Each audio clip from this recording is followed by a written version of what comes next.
Tere, hea Heliampsu kuulaja. Mina olen Mihkel Jürimaa, kohvikoolitaja ja kohvientusiast. Ja seekordne Heliampsu podcast tuleb Papermillist. Ja Papermill on üks vägev kohvikus Tallinnas. Nii et kui te täna siin keset podcasti kuulete kohvi jahvatamist või piima vaustamist, siis käib asja juurde. Ja minu tänaseks kaaslaseks on Margus Varvas, kes on Papermilli üks asutajatest ja ka isa ja kindlasti ka kohvientusiast. Tere, Margus! Tervist! Tore, et sa meid vastu võtsid siin oma ägedas kohvikus. Ma alustan seda podcasti selliselt, nagu ma olen alustanud ka eelmisi. Ehk siis ma tegin üks taustauuringut ja küsisin inimese käest, et kuidas sellele inimesele seostud sina ja kohv. Ja selleks jutumärkides ohvriks oli sinu kaaslane Kristel.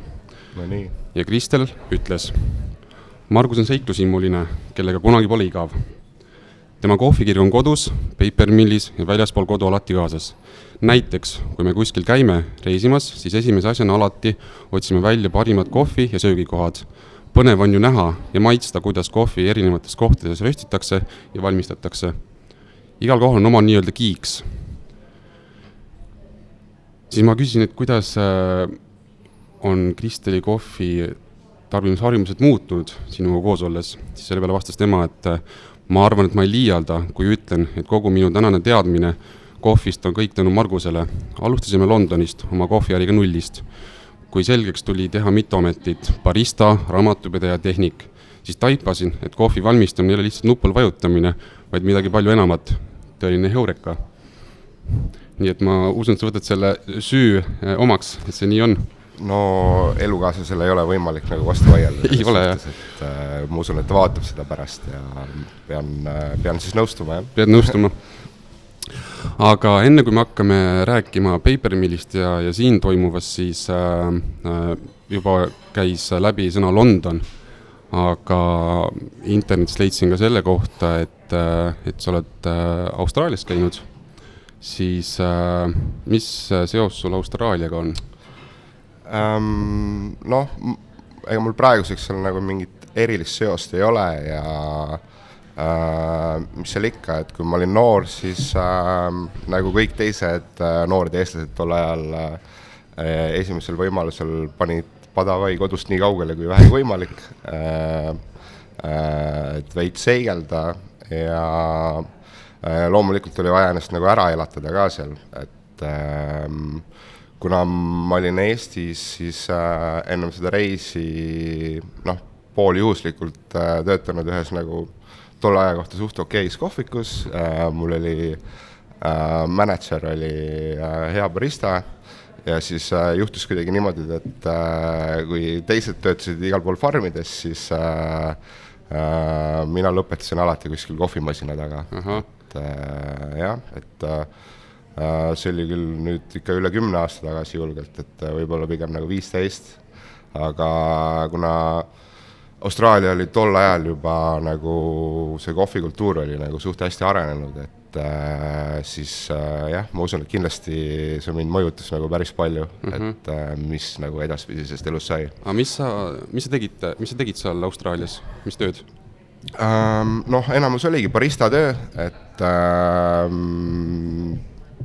kõige kauem töötasin näiteks Margaret Riveris, mis on siis tegelikult niisugune veinipiirkond, et seal keset neid veiniaedasid siis oli niisugune kohalik šokolaadivabrik, kus siis oli kohvik. Ja täiesti juhuslikult, kui me käisime seda külastamas, ma nägin ukse peal silti, et nad otsivad baristat. Loomulikult olid endal nagu näpud täiesti põhjas selleks ajaks ja siis kandideerisin ja kohe samal päeva õhtul helistati, et muidugi, et tule läbi ja nii ta läks. Okei. Ja kaua sul see nii-öelda Austraalia seiklus kestis? Tegelikult mitte nagu liiga kaua, et see oli aasta aega, et peale selle koha ma loomulikult töötasin veel nagu mujal kohvikutes, kuna meie põhiidee ikkagi oli võimalikult palju reisida ja ringi liikuda seal suures riigis. aga sa tundsid, et see Austraalia kogemus andis sulle mingi tõuke järgnevaks, ehk siis, et see, kus sa täna oled jõudnud, et Austraalia on kindel koht selles? Kindlasti nagu ta midagi mõjutas, et eks neid niisuguseid väikseid mõjutajaid on olnud nagu veel, aga ta jah, andis väga hea kogemuse, et olen töötanud ka, ma ei tea, Sydney kesklinnas kuskil kohvikus, kus me tegime üle 1000 kohvi päevas näiteks, et noh, sellist kogemust Eestis ei ole võimalik kuskilt saada näiteks. Ma küsiks selle Austraalia kohta viimase küsimusena, et kuidas sa võrdleksid Austraalias siis nende kahe erineva piirkonna inimeste tarbimisharjumus siis, ehk siis Sydney ja see teine piirkond, siis maapiirkond, kui erinev need olid? Noh, hea küsimus, nagu ma ütlesin, see oli nagu väga ammu aega tagasi, et noh, ma usun, et mis nagu läbiv teema seal oli see tõesti, et inimesed olid nagu juba mingi aasta 2007-2008 on ju oluliselt teadlikumad kohvist üldse ja kohvi valmistamisest ja kui meie siin veel nautisime on ju mingid Itaalia tumedaid röste, et siis seal juba olid tekkinud niisugused väiksemad röstikojad ja räägiti veidi, et mis hoad on ja nii edasi ja kus need pärit on ja et noh, isegi ma nagu täiesti kuskil maakohas inimesed ikkagi ootasid, et nende kohvi maitseb väga hästi. Väga äge. Nüüd pärast Austraaliat, kas London oli kohe järgmine etapp või jäi sinna midagi veel vahepeale? No ma tulin korraks koju tagasi, siis oli meil peal see suur masu ja kuidagi kohe tundus, et tol hetkel vähemalt oli Eesti minu jaoks veidi väike. Pärast suurt Austraaliat. Just, et ja ikka niisugune tung maailma näha oli väga suur. Et, ma olin jah, võib-olla mingi pool aastat olin Eestis vahepeal, aga siis panin kohe edasi. Aga miks just London? Põhimõtteliselt jälle veidi juhus, et mul elasid seal paar head sõpra.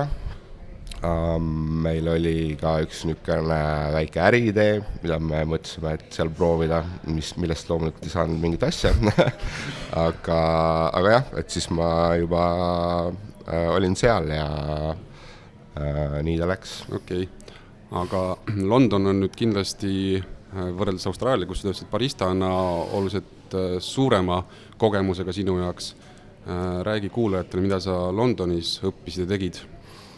No kohvist rääkides siis jällegi oli vaja endal leida mingi töökoht, et maksta renti ja nii edasi. Ja siis kuna su CV peal on kirjas, et sa oled ainult barista, et siis see oli nagu mingis mõttes loogiline. Ja mul jällegi pool juhus, et sattusin siis tööle ühe prantsuse härra juurde, kellel oli siis niisugune äri, kus tal oli 5 sellist kohvikäru, niisugused 3-rattalised rollerid ja pargitud metroopeatuse ette ja siis tegimegi kohvi põhimõtteliselt lihtsalt rolleri kastist ja jah, seda ma tegin paar aastat. Ja siis need samad sõbrad, kellega mul oli, kes mul seal olid, siis nad olid ka niisugused väga niisugused ettevõtlikud inimesed, ka muidugi meil on hästi noored tol ajal, aga siis selline kontsept nagu kus ma töötasin, nagu tundus niisugune jõukohane asi, millega siis nagu ise ettevõtlust alustada, et see investeering ei olnud väga suur ja võrreldes nagu mingi päris poe ülesehitamisega. Ja siis peale paari aastat, kui ma olin seal töötanud, siis võtsime ennast kätte ja ehitasime endale ühe niisuguse 3-rattalise rolleri. Okay. Ja linnaosa valitsuselt siis saime ühe platsi ka, ühe metroopeatuse juures ja sealt see kõik algas. Nii ta hakkas minema. Just. Ehk siis, et sisuliselt hakkasite siis niisugust take away kontseptsiooniga kohvi pakkuma inimestele. Just. Mis kohv see oli? Kas oli siuke hele, tume või millest te lähtusite? No päris ausalt nagu ega tol ajal oli mul ikka veel väga palju õppida, et eks praegugi on, aga ma arvan, meie esimene kohv, kui ma õigesti mäletan, oli niisugune 5 oa segu. Ta oli niisugune keskmine röst pigem, et ta ei olnud nagu päris hull ka ei olnud, aga jah, ta mingis mõttes ta oli ikkagi niisugune päris niisugune tummine ja heavy kohvi. Okay. Aga see kindlasti andis nagu väga suure tõuke, kus sa nagu, kui sa ise oled nii-öelda enda peremees ja sa ise hakkad valima, et milliseid lubasid sa kasutad, et kui sul ennem ei olnud nagu sõnaõigust või sa võib-olla ei süvenenudki nagu sellesse nii palju, et jah, et me töötasime nagu vist, ma arvan, esimese aasta nagu nii nagu oli, aga eks me õppisime väga kõvasti ja aasta aja pärast vahetasime röstikoda, et 5 oa blendist sai juba 3 oa blend, et nii ta vaikselt läks. Okei. Kuna sul oli varasemalt juba Eestis barista kogemus, sa olid Austraalias käinud, kas sa oskad öelda, kas nendel Londoni inimestel oli juba arusaam ka nagu heast kohvi kvaliteedist? Eks need inimesed, kes käisid, oskasid nad hinnata seda nii-öelda kohvi, mis sa neile tegid, et kas espresso oli hea, kas piim oli hästi vaustatud? Ma arvan, et see just tol ajal nagu hakkas täiega buumima, et ma arvan, mingi 2009-2010 olid esimesed niisugused Uus-Meremaa tüübid Londonisse, avasid mingid paar kohvikut, kus tehti nagu kohvi hoopis teistmoodi, kui inimesed olid harjunud, aga loomulikult oli see väga hea ja selles suhtes ma arvan, meil nagu väga vedas, et me saime elada just seal siis, kui see buum tekkis ja 5 aastaga ta näiteks arenes nagu nii kõvasti, et kui alguses ei saanud inimesed väga nagu midagi aru, et cappuccino pidi olema ikka vahuga, siis see käis nagu väga kiiresti, et jah, et praeguseks kindlasti on nagu London üks nagu kohvi pealinnu. Kohvi meka. Just, et jah, et ma usun, et see kogu aeg arenes seal nagu lihtsalt väga kiiresti. Sa just mainisid mulle, et Londonis elab 8-9 miljonit inimest, oleneb kust otsast vaadata, kui kaugelt me lugema hakkame, siis kas sa kirjeldaksid palun mulle ühte sellist tööpäeva, mis oli ikka nii, et jalad olid rakkus, võrreldes just näiteks Tallinnaga, kus inimesi on eks ole vähem ja kus baristad tihtipeale ongi kiire päev, aga arvad, et päev on kiire, et milline oli Londonis siuke päev, kus sa õhtul lihtsalt kukkusid voodisse? Kohvikohad tehakse lahti kell 7 hommikul, et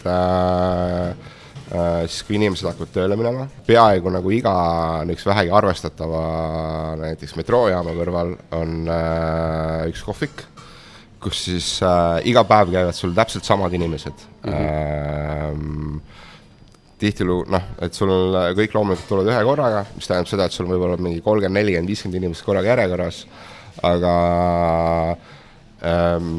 samas sa juba ei võta tellimusi kui selliseid, kuna sa lihtsalt vaatad nägusid, et kes sul seal on, sa tead kõikide nimesid, sa tead, kuidas neil läheb, sa tead, kes kellega käib, ja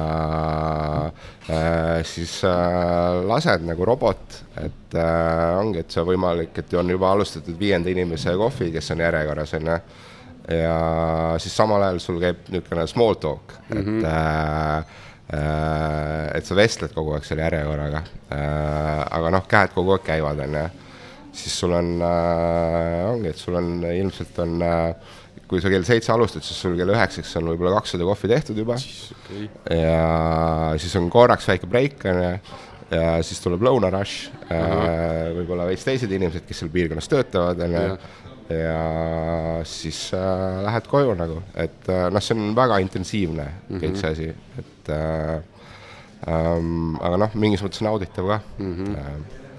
Kas see intensiivsus on ka üks põhjus, et miks sa sellele kõigele joone alla tõmbasid ja miks me täna räägime siin Tallinnas? Jah, mitte nagu niivõrd nagu võib-olla barista vaatevinklist, vaid et pigem me see ettevõte nagu kasvas nagu väga kiiresti, et kokkuvõttes me tegime seda 7 aastat ja kui meil nagu avasime oma 1 käru, siis meil tegelikult 4 kuu pärast oli juba 2 tükki neid ja ma arvan, et veel 3 kuud sealt edasi meil oli juba 3 tükki neid, et ja sinna järgnesid siis kohvikud ja ka röstikoda ja lõpuks ma kuidagi leidsin ennast olukorrast, kus sa oled nagu ennekõike oled sa mehaanik või torumees või elektrik ja psühholoog, kuna meil oli mingi 40 inimest oli kokku, et see nagu kohviga tegelemine jäi veidi tahaplaanile. Et noh, kindlasti jällegi oli väga äge kogemus, aga noh, sa suudad seda teha täpselt nii kaua, kui sa suudad, et jah. No 7 aastat on ju kokkuvõttes tegelikult päris pikk aeg ka. Ja nagu kui panna sinna otsa veel on need esimesed aastad, kus ma töötasin kuskil mujal, siis kokku tuli 10 aastat ja London on niisugune väga äge linn, aga samas ka hästi intensiivne, see on hästi niisugune konkurentsitihe ja kuna mul ja mu elukaaslasel oli plaanis ka nagu hakata pere looma, siis meile tundus lihtsalt, et see võib-olla ei ole see on nagu number 1 koht, kus laps võiks üles kasvada. Et kuna me oleme ise oleme ikkagi eestlased ja harjunud pigem nagu niisuguse rahulikuma eluga, et siis jah, tundus, et siin on parem. Okei. Ma tuletan kõigile kuulajatele meelde, et meie tänane salvestus toimub Papermillis, nii et kui te siin taustal kuulete jahvatust, inimeste jutustamist, see käib kõik asja juurde, et see on kohvikus igapäevaelu. Aga kas Londonis oli juba nüüd see koht, kus sul tekkis siis Papermilli mõte või oli see ikkagi alles siis, kui sa olid juba tagasi Eestis tulnud? No loomulikult me teadsime, midagi peame tegema. See on mingis mõttes ainuke asi, mis ma oskan ka, on töötada kohviga.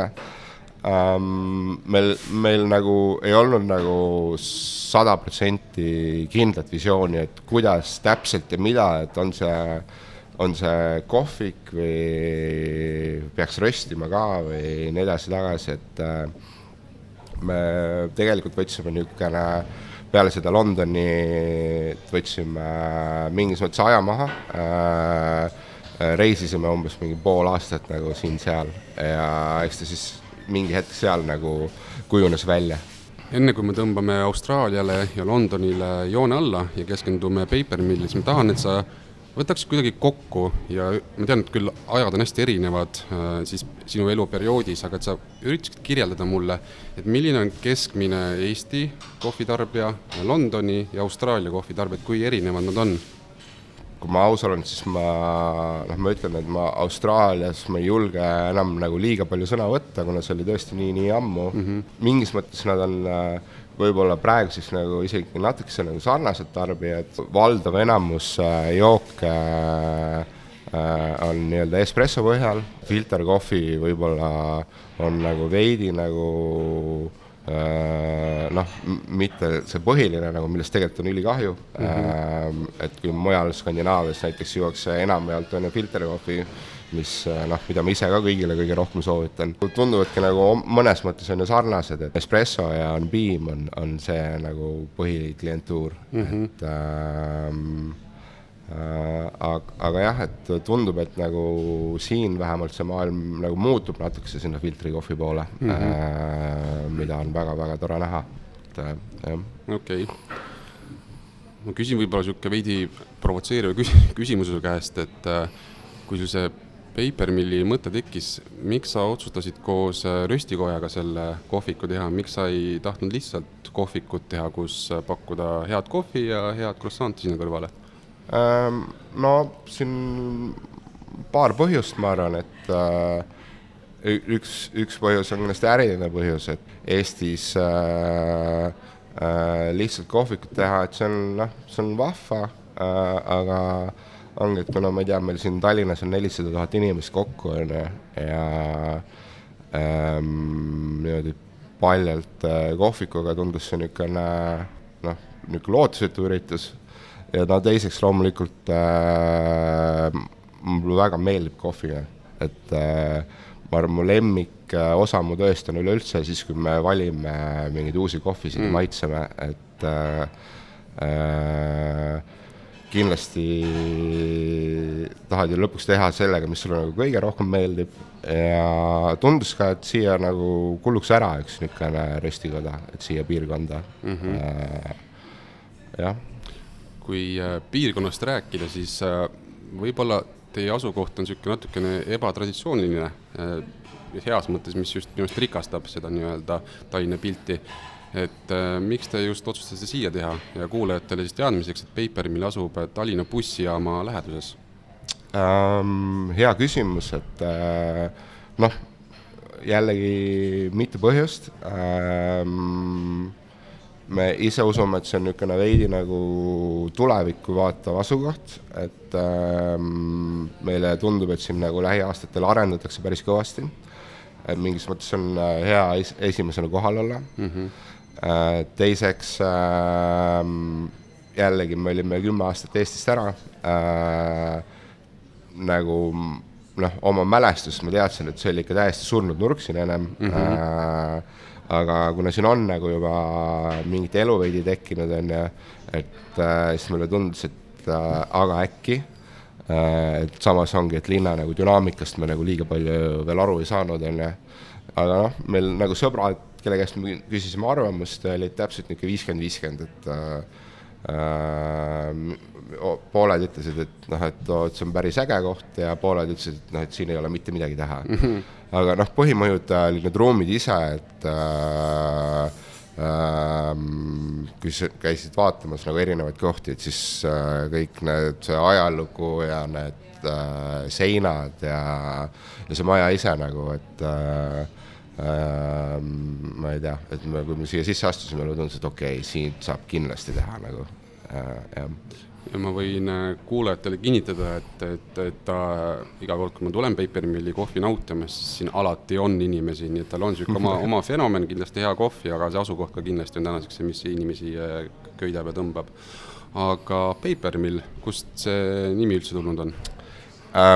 No jällegi asukohast, et kuna me oleme siin ajaloolise tselluloosivabriku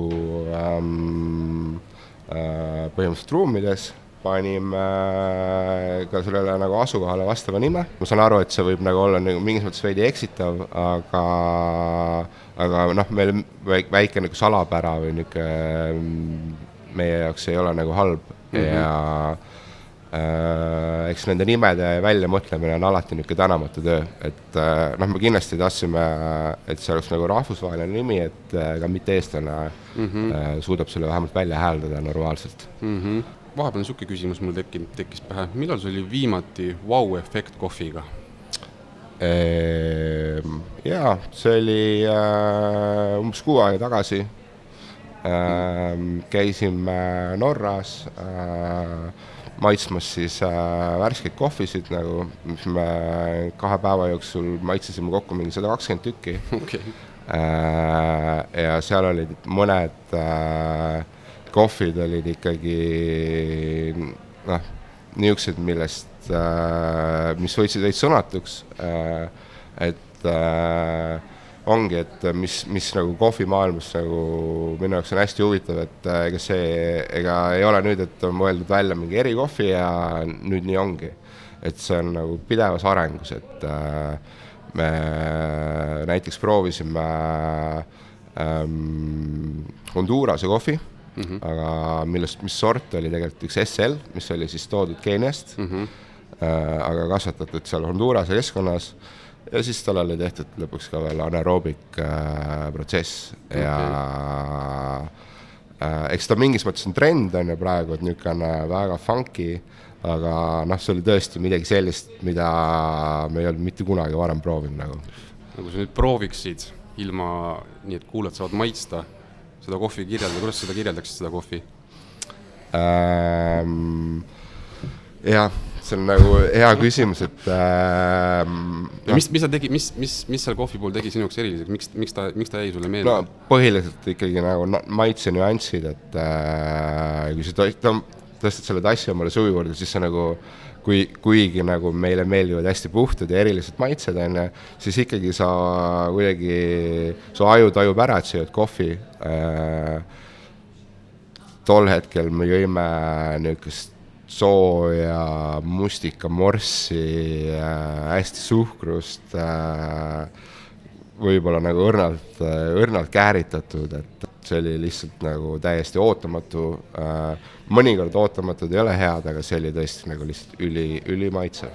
Võin öelda, mul hakkas igatahes neelud selle juba kirjelduse peale käima, aga mis sind sinna Oslosse või siis nii-öelda Norra viis, et miks te kohvis sinna proovima läksite?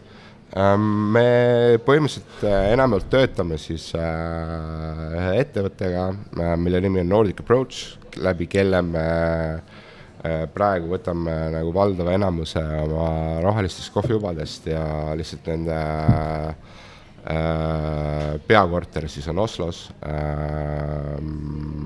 samas majas, kus tegelikult ka Tim Wendelboe röstib ja nad siis korraldavad iga kevad ja iga sügis siis niisuguse suure kappingu oma klientidele või kes nagu jõuab sinna kohale. Et muidu nagu see protsess käib niimoodi, et me tellime omale niisugused väiksed rohelised kohvi näidised sisse ja röstime need siin ja maitseme, aga et nagu kogu spekter nagu läbi võtta, et sa elu sees ei suuda omale kõiki neid kohvisid nagu siia tellida, et nagu ma ütlesin, me teil 120 kohvi et siis läksime neile külla, kuna on ka koroonaaeg olnud, ei ole saanud suhelda teiste kohviinimestega aga põhiliselt oli see tööreis, et me oodake palju bängereid lähimate kuude jooksul. Mu järgmine küsimus olekski olnud, et mitu uut kohvi te otsustasite sellest kappingult kaasa võtta enda sortimenti? Väga palju.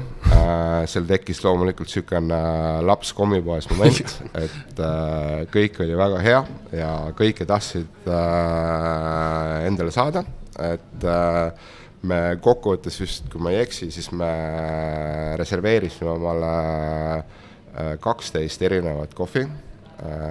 Loomulikult nad enamus ei ole veel näiteks Euroopassegi jõudnud, et nad on veel päritoluriigis või mõned võib-olla on laeva peal, et nad siis nagu lähimate kuude jooksul niimoodi, et vaikselt peaks meie listi lisanduma.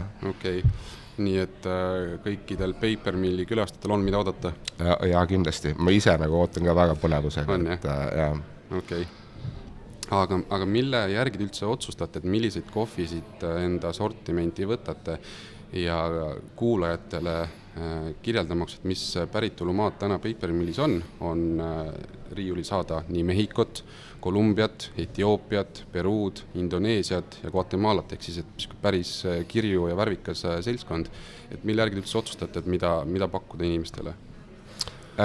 No me selles suhtes me proovime hoida oma selle pakkumise nagu, et see spekter oleks pigem lai, et me, number 1, me loomulikult otsime puhtaid maitseid, et aga samas nagu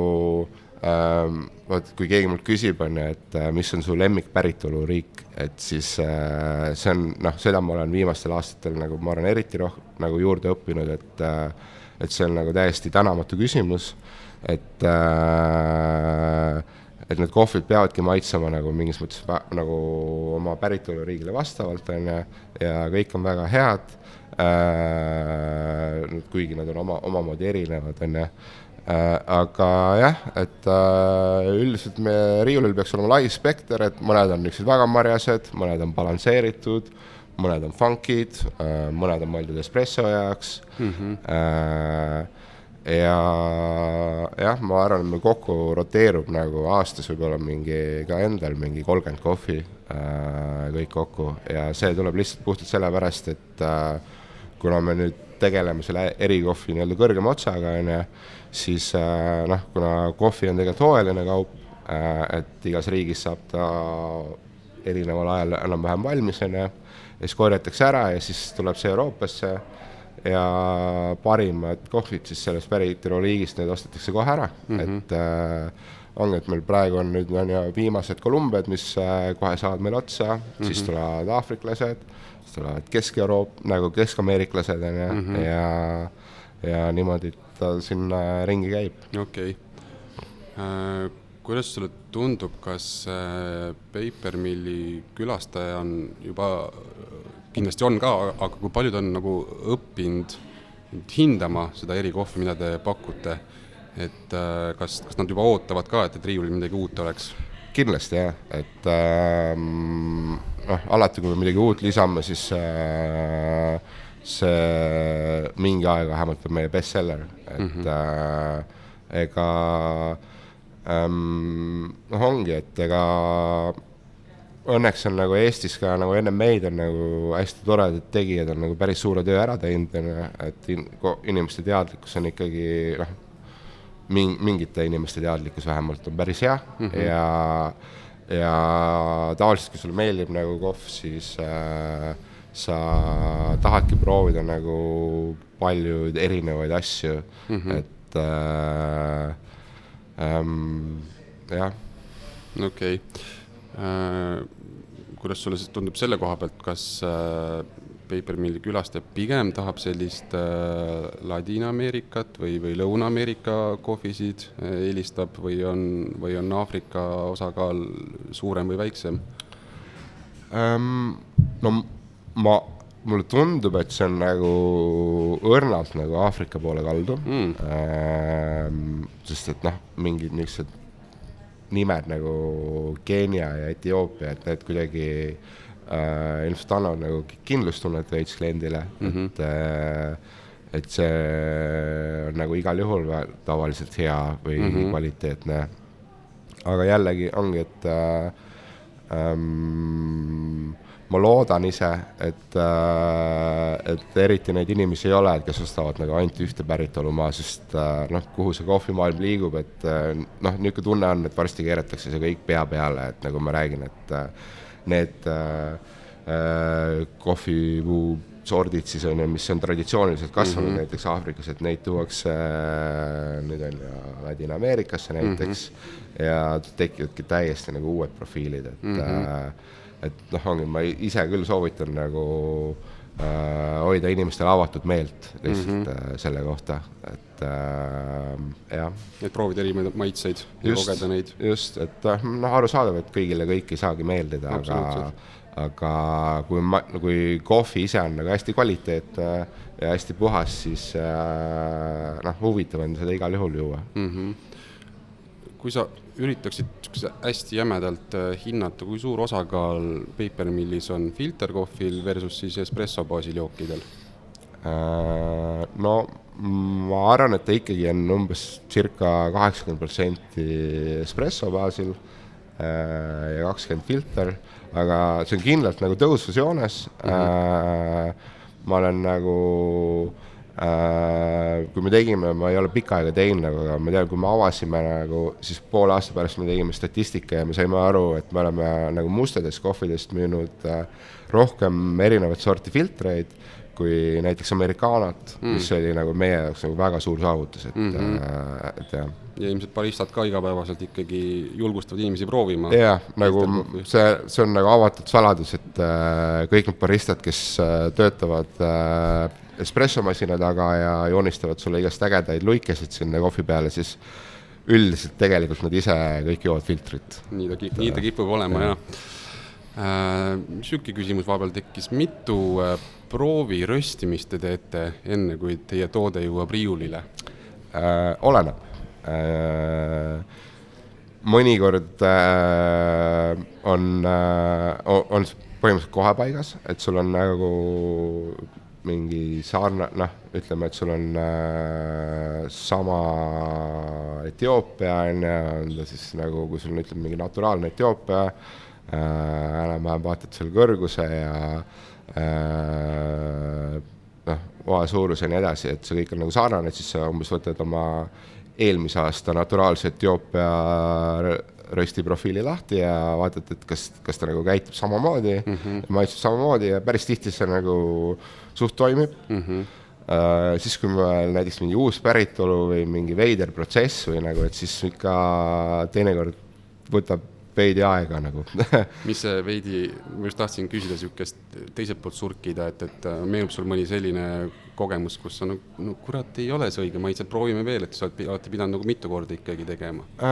Jaa, meil oli näiteks üks kohvi oli, mida me ei lasknudki välja. Siis te leidnud enda jaoks seda me ei leidnud seda enda jaoks ja siis see oli nagu väga naljaks, et ta seisis meil nagu mingi pool aastat siis, mis me teeme sellega. Ja siis üks hetk mingi ta oli meil espresso jaoks mõeldud nagu kohvi ja üks hetk meil lihtsalt siin katsetasime jälle midagi ja tahtsime lihtsalt nagu mingi tuba raisata nagu ja poole aasta pärast siis tegime hoopis mingi teistsuguse profiili ja siis maitsesime, et kuule, see on nagu enam-vähem okei tegelikult. Ja läks? Okay. Ei noh, seda me välja ikka lasknud, aga jah, et ongi, et seal on nagu, eks seal on nagu nii palju röstijaid ja röstikodasid, seal on nagu erinevad stiilid, et see on niisugune väga niisugune detailne jutt, et mida meie, kuidas meie tahame, et meie graafik välja näeks näiteks, kui me röstime. Okei. Aga ma küsiks järgnevaks sellisel teemal, et jätkusuutlikkus, kui oluline on jätkusuutlikkus papermilli jaoks? No see on meie, mingis mõttes on see meie A ja O, et reaalsus on nagu see, et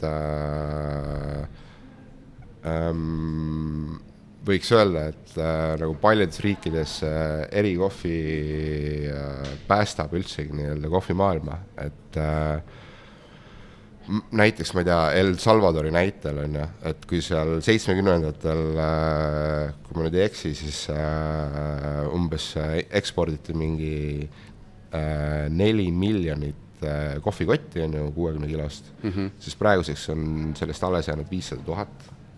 No loomulikult seal oli mingi kodusõda ja Leaf Rust ja nii edasi tagasi, aga nagu põhiprobleem on see, et tavaliselt nagu kohvikasvatajad on ja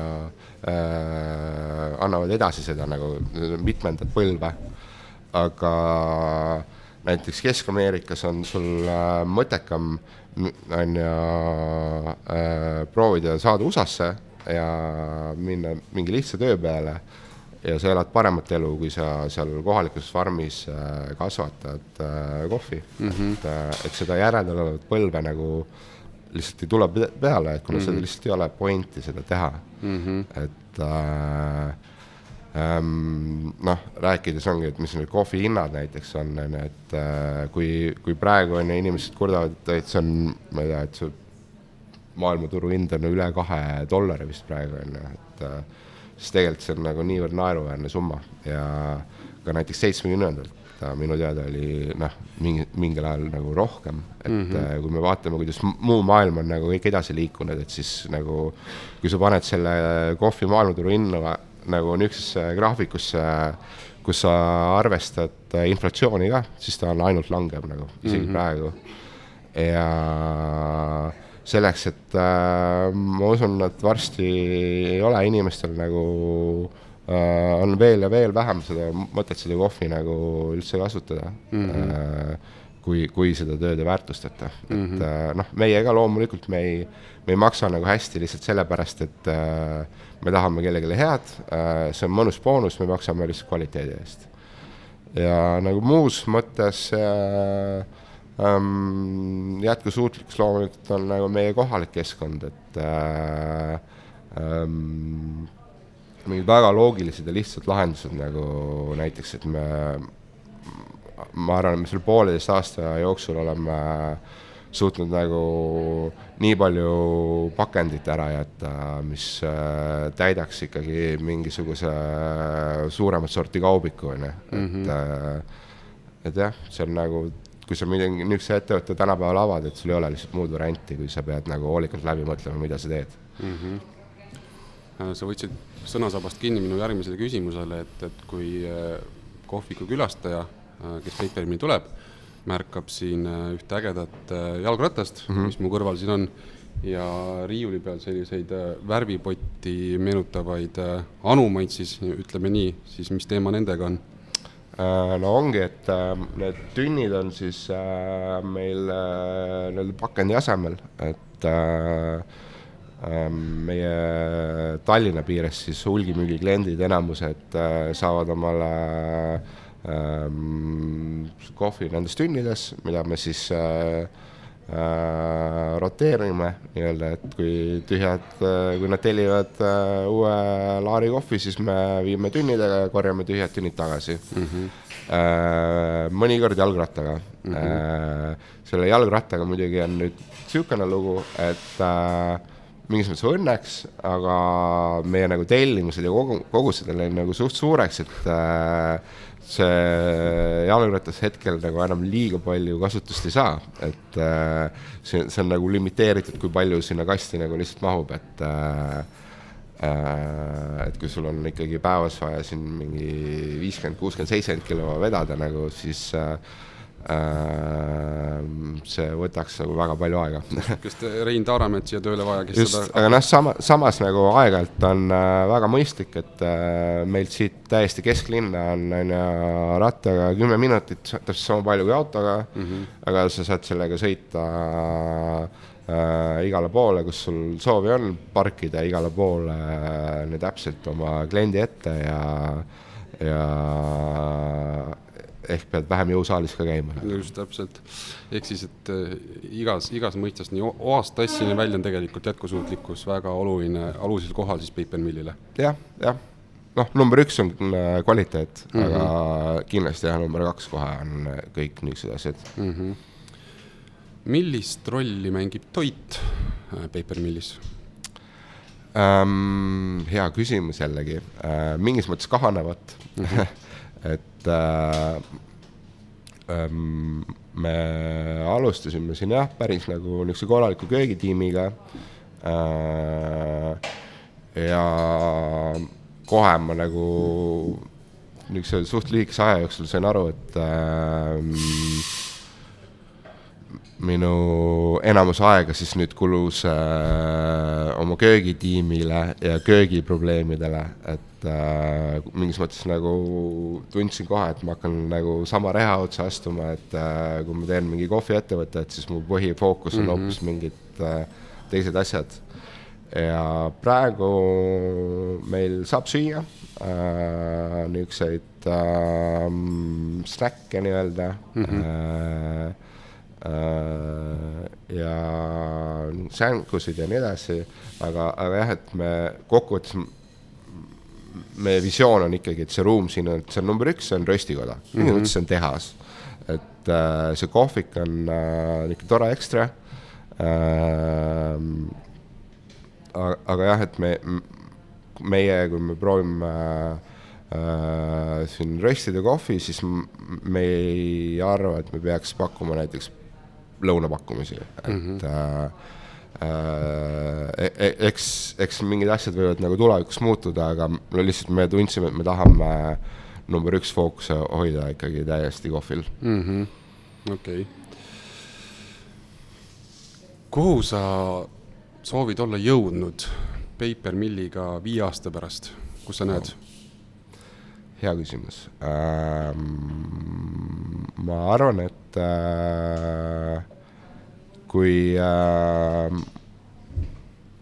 5 aasta pärast näiteks, ma ei tea, kus iganes maailmas on, kui inimesed, mingi kohviinimesed mõtlevad, kohv Baltikumis, et siis me oleks kindlasti üks nendest esimestest nimedest, mis neile nagu pähe tuleb. Et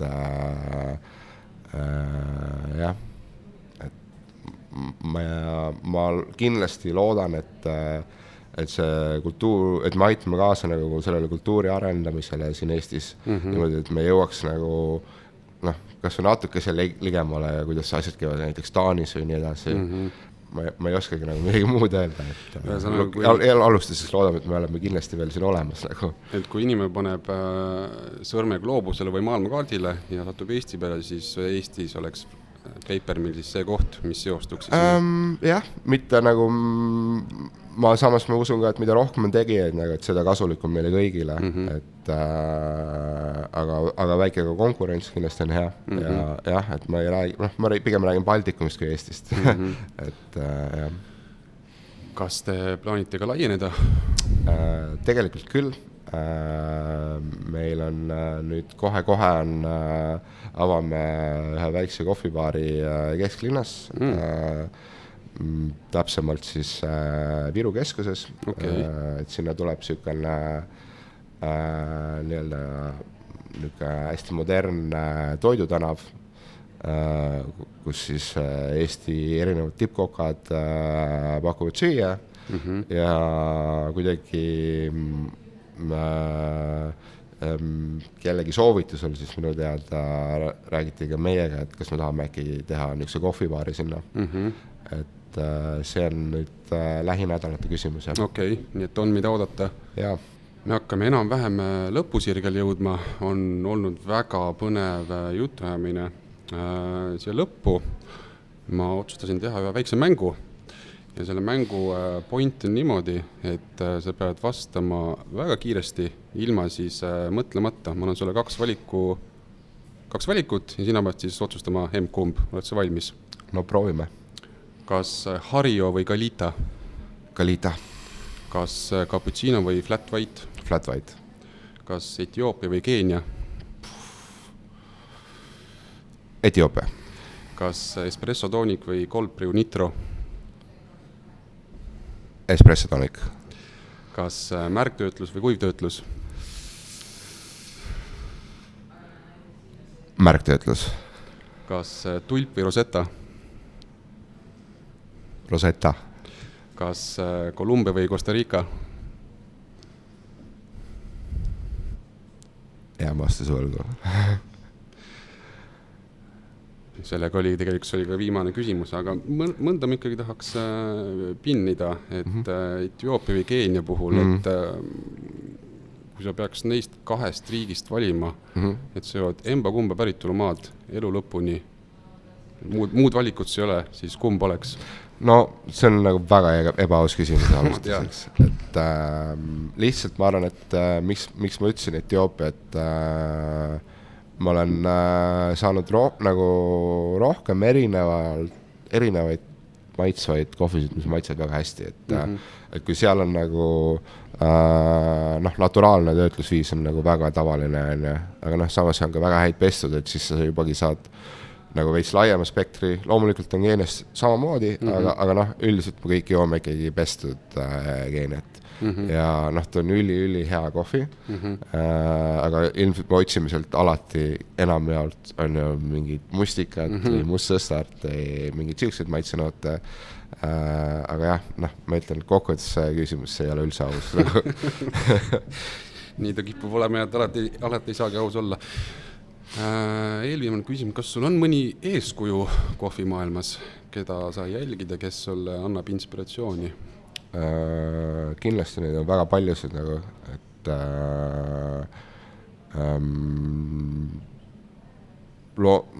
loomulikult need suured nimed on ju Hoffmanid ja Wendelboed ja nii edasi on ja aga jah, mulle lihtsalt nagu ma kindlasti ongi, et ma jälgin nagu päris hoolikalt üldse, mis toimub eriti just Skandinaavias nagu kohvi, et kus see areneb ja nii edasi, et jah, neid on nii palju, et ongi, et vaatad, kuidas röstikojad käivad ja kuidas inimesed teevad võib-olla täiesti vastupidi asju ja on ikkagi väga hea, et käisin just Taanis näiteks Aprili röstikoja kohvikus ja seal näiteks kui meie nagu, et kõik nagu kohvi inimesed number 1 ütlevad, et kõige tähtsam asi, mis see kohvit valmistada saab teha, on värske jahvatus. Näiteks, mina soovitan ka kõigile, et ennem kui te lähete omale espresso masinat ostma, et millel ei ole jahvatit ja tulete palute meil siin jahvatada, et alustage jahvatist ja tehke kas või päti kohvi. Aga siis nemad näiteks jahvatavad oma kohvi täpselt üks päev varem nagu. Panevad niisugustesse väikestesse topsidesse ja ikkagi maitses nagu ülihea nagu. Okay. Et seal on muidugi hästi värske röst ja näiteks kui lihtsalt näiteks too päev on vähe kiirem päev ja need jahvatatud purgid saavad otsa, siis too päev rohkem espressot ei saa. et hooajad küll on olemas, aga need ei ole päev varem jahvatatud. Okei. Väga põnev. Jah. Ja lõpetuseks küsiksin sellise, et sa juba mainisid suurkujusid Hoffmanni ja teisi, et on sul mõni kohvialane soovitus, lisaks siis loomulikult Paper Milli sotsmeedial, mis näeb väga hea välja, kas mõni podcast, film, raamat? Eks need filme on ilmselt oma jagu, nagu, et me ei oska nagu midagi rohkem välja tuua kui teised, et osad räägivad rohkem kasvatusest, osad räägivad, ma ei tea, võistlustest, et kellele mis rohkem meeldib. Ma loodan, et mõtleksid nagu, et kuna kohvi on see, mida nad iga päev joovad, et mida nad siis tegelikult joovad. Et jah, ma saan aru, et meie siin pakume luksust, aga samas ta on nagu kõige jõukohasem luksus üldse, mis sa saad nagu luksusmaailmast võtta omale. Ja ongi, et jooge, võib-olla jooge vähem, aga jooge hästi. Ma arvan, et selle ägeda mõttega on siinkohal aeg otsad kokku tõmmata. Aitäh sulle, Margus, selle väga vägeva intervjuu eest. Kõikidele kuulajatele külastage Paper Milli ja taas kohtumiseni.